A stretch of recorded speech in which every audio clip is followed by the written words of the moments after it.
Dear friends, my well wishers, and the students who are struggling to win success in the field of competition.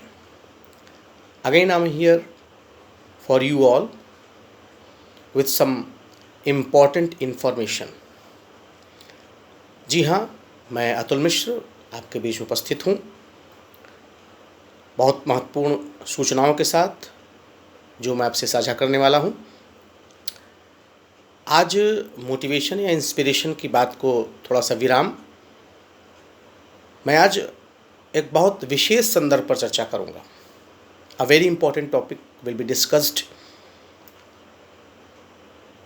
विशेष रूप से अभी कुछ दिनों बाद CUET central university entrance test मतलब केंद्रीय विश्वविद्यालयों में प्रवेश पाने के लिए एक परीक्षा, एक एकीकृत परीक्षा होने वाली है। मतलब जो भी इस भारतवर्ष में जो भी सेंट्रल यूनिवर्सिटीज़ हैं, कुछ को छोड़ करके कुछ विश्वविद्यालयों ने अभी भी अपने आप को अलग रखा है। अधिकांश विश्वविद्यालयों में प्रवेश पाने के लिए, सेंट्रल यूनिवर्सिटीज़ में एडमिशन लेने के लिए, इंट्रेंस लेने के लिए एक एग्ज़ाम होने वाला है और यह एक अच्छा अवसर है। पिछले कुछ वर्षों में यह देखा गया कि मेरिट के लिए बड़ी मारामारी है, गला काट प्रतिस्पर्धा, कट थ्रोट कंपटीशन, और उससे बहुत ही निराशा और नकारात्मकता का वातावरण बन रहा था। इसीलिए वास्तविक प्रतिभा का चयन करने के लिए इस परीक्षा का आयोजन किया गया है। अच्छा कदम है, लेकिन चूँकि स्पष्ट जानकारी नहीं थी, कोई बहुत सरल और सहज स्थिति नहीं थी, इसलिए विद्यार्थियों में बड़ी ऊहापोह फॉर्म को भरते समय भी रही और आज भी है। अब अपने फॉर्म तो भर ही दिया है, काफ़ी कुछ सोच समझ करके, मैं समझता हूँ। आज हम उसके सिलेबस पे और उसकी स्ट्रेटजी पे चर्चा करेंगे। मेरे कई स्टूडेंट्स ने भी मुझसे आग्रह किया और कई अन्य लोगों ने भी कहा कि इस दिशा में कुछ प्रयास कीजिए। मैं आज इंग्लिश लैंग्वेज यानी लैंग्वेज के पोर्शन पे चर्चा करूंगा और स्पेशली इंग्लिश लैंग्वेज के पोर्शन पे I am going to give you some tips. Before that, in this video I will try to focus on the syllabus, on all the aspects of syllabus. जो English language का syllabus है उस पर हम लोग चर्चा करेंगे। सिलेबस में यह परीक्षा चूँकि NTA के द्वारा आयोजित है, नेशनल टेस्टिंग एजेंसी के द्वारा आयोजित है, तो स्वाभाविक सी बात है कि परीक्षा का स्तर काफ़ी कुछ श्रेष्ठ रहेगा। लेकिन एक बहुत अच्छी बात आपको बताऊं कि जो आपके अंदर एक डर या भय है या एक जो कन्फ्यूज़न का माहौल है, वह इसलिए भी नहीं होना चाहिए कि पहली दफ़ा परीक्षा हो रही है, इसलिए विद्यार्थियों में केवल नकारात्मक स्थिति या नकारात्मकता पैदा करना ही इस परीक्षा का उद्देश्य नहीं है। अधिकतम लोगों को सफल करना इसका मूल उद्देश्य है। इसलिए प्रतिभागिता करिए और आप यह देखिएगा कि मैक्सिमम पार्टिसिपेशन जो होंगे उनको मैक्सिमम सक्सेस मिलेगी, इसमें कोई दो राय नहीं है। इसलिए ऐसा कोई डरना या कोई किसी प्रकार का कन्फ्यूज़न नहीं होना चाहिए। हम इंग्लिश के लैंग्वेज पर चर्चा करेंगे, वीडियो को छोटा ही रखते हैं। आपके इंग्लिश लैंग्वेज का जो सबसे पहला पोर्शन है वो रीडिंग कॉम्प्रिहेंशन का है। रीडिंग कॉम्प्रिहेंसिव पोर्शन कहिए चाहे रीडिंग कॉम्प्रिहेंशन कहिए, अर्थात कॉम्प्रिहेंशन आप लोग पहले से पढ़ते चले आ रहे हैं, बोधगम्यता या बोध, जिसको हम लोग कहते हैं सीन या अनसीन पैसेज या स्टैंजा।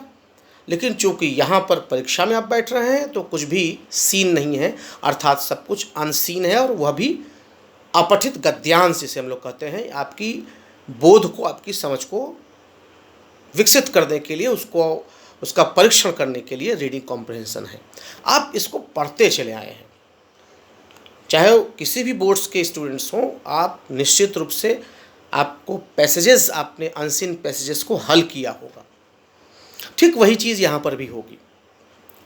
जो पैसेज होंगे वो उसकी जो वर्ड लिमिट होगी वो 300 से 350 शब्द। और किसी भी प्रतियोगी परीक्षाओं में आप केवल इसकी बात छोड़ दीजिए, कॉम्प्रहेंशन आपको लगभग सभी में मिलेगा। हम आज चूँकि today specially I am discussing about all the aspects of English language, so यहाँ पर इंग्लिश की ही बात कर रहे हैं। यहाँ तक कि इसकी इंग्लिश से हट करके अन्य किसी भाषा की भी बात करें तब भी वहाँ पर आपको कॉम्प्रहेंशन मिलेगा, जिसमें आपको उस एक गद्यांश है, उस गद्यांश को आपको दिया गया, आप उसको पढ़ेंगे और उसके आधार पर कुछ प्रश्न रहेंगे, उन प्रश्नों को आपको हल करना होगा, अर्थात आपको टिक लगाना होगा, अर्थात आपको लिखना होगा। एनटीए की परीक्षा चूँकि आपको वहाँ पर ब्लैक इन करना है, डार्क इन करना है, अटेम्प्ट करना है, जो भी क्वेश्चंस के टाइप्स होंगे वो आपको बता ही गए हैं आपको, वो सब यानी आपको जो पैराग्राफ है उसको पढ़ करके उससे संबंधित जो भी प्रश्न होंगे उसको आपको सही तरीके से चिन्हित कर देना होगा, वहाँ पर उसको टिक लगाना होगा, काला करना होगा जो, ठीक। एक तो ये हो गया। और ये जो कॉम्प्रहेंशन है वो 3 प्रकार के बताए गए हैं।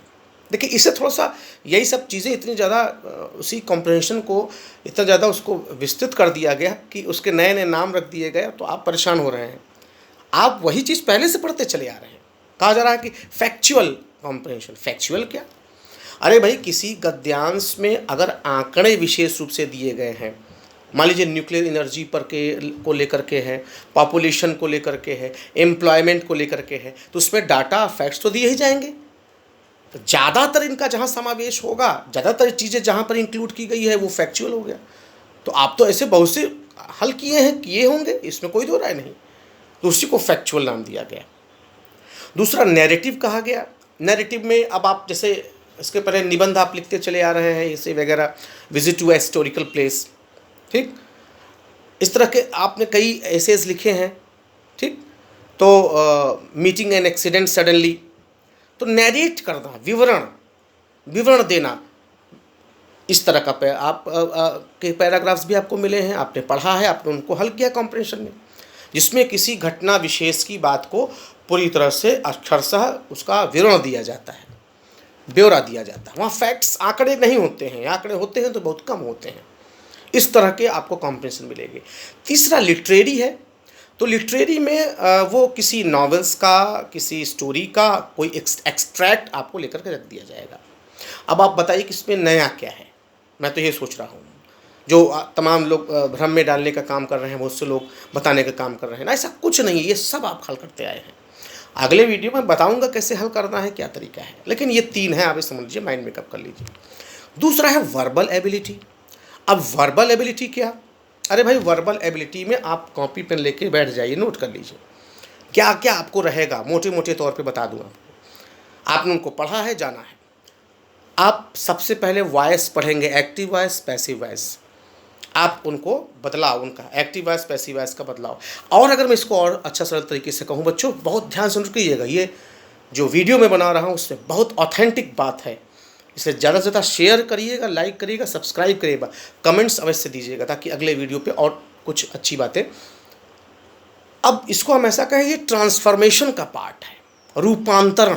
ट्रांसफॉर्मेशन क्या है? When you change a sentence from one grammatical form to another, when you change a sentence from one grammatical form to another without changing its meaning or sense is called transformation. जब किसी एक वाक्य को उसके एक grammatical form से दूसरे form में लाते हैं बिना उसके अर्थ को, भाव को बदले हुए, तो उसे ट्रांसफॉर्मेशन कहते हैं। किसी भी सेंटेंस में 2 चीज़ें होती हैं, आगे इसको हम आपको बताएंगे, पढ़ाएंगे जब बताएंगे तो। एक तो उसका मीनिंग होता है और दूसरा उसका ग्रामेटिकल फॉर्म होता है। He is a good student, यह एक अफर्मेटिव सेंटेंस है, इसका अर्थ है वह एक अच्छा लड़का है।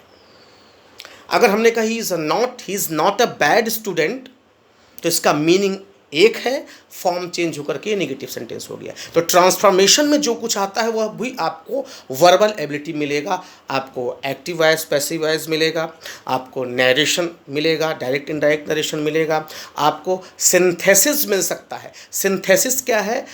2 या 3 सेंटेंसेस को एक सेंटेंस बनाना।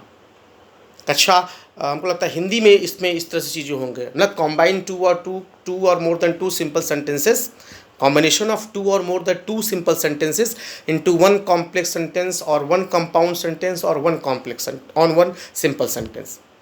ये तीन चीज़ें विशेष रूप से आप ध्यान दीजिए बच्चे, ये तीन बातें विशेष रूप से।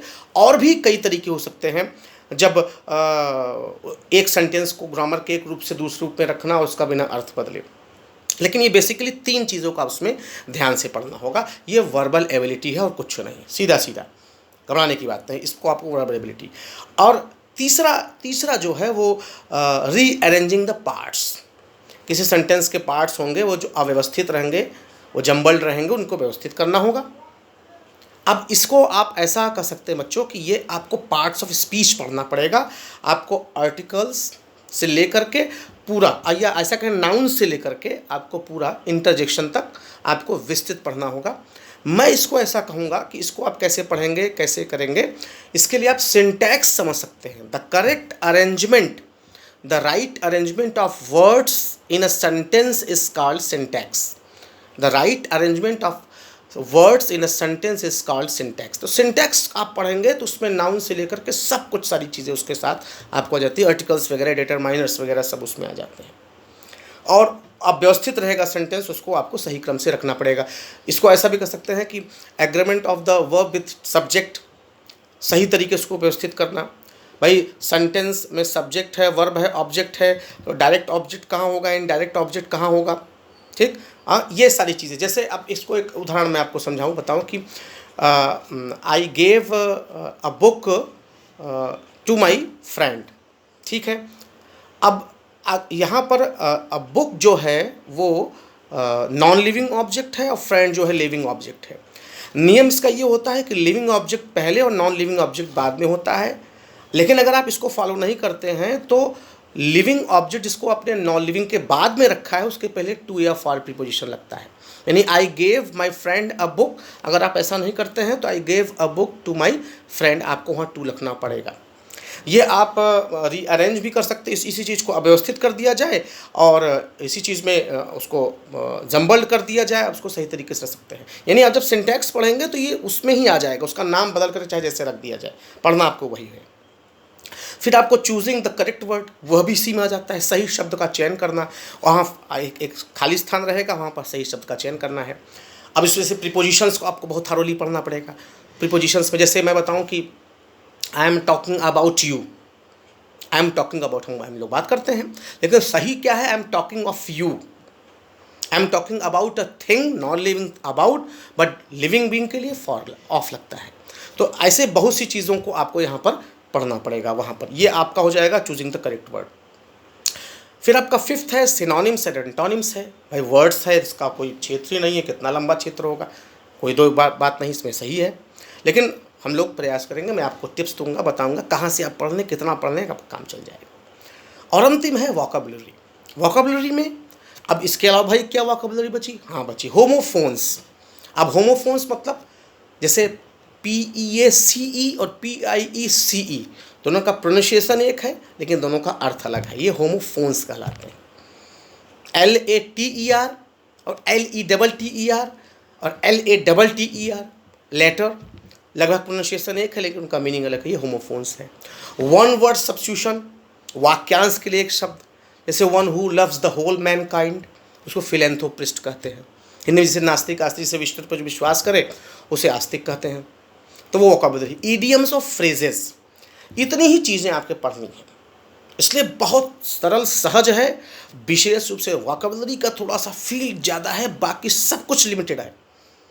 अगले वीडियो में हम आपको बताएंगे कहाँ से पढ़ें, कैसे पढ़ें, कंटेंट्स भी मैं अपलोड करूँगा। लेकिन हमने आज आपको बता दिया, एकदम बिल्कुल घबराना नहीं है। आप इतनी ही चीज़ों के लिए तैयार हो जाइए, जहाँ से आपको सामग्री मिल रही पढ़िए।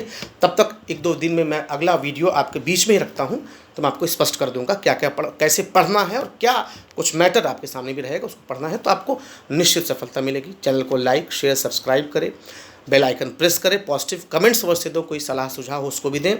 और मेरा जो व्हाट्सएप नंबर है वो 9794360880 9794360880 है। आप इस पर भी मैसेज कर सकते हैं या कॉल कर सकते हैं शाम को 7 से 8 के बीच में। धन्यवाद। आपका सहयोगी आपका मित्र अतुल मिश्रा।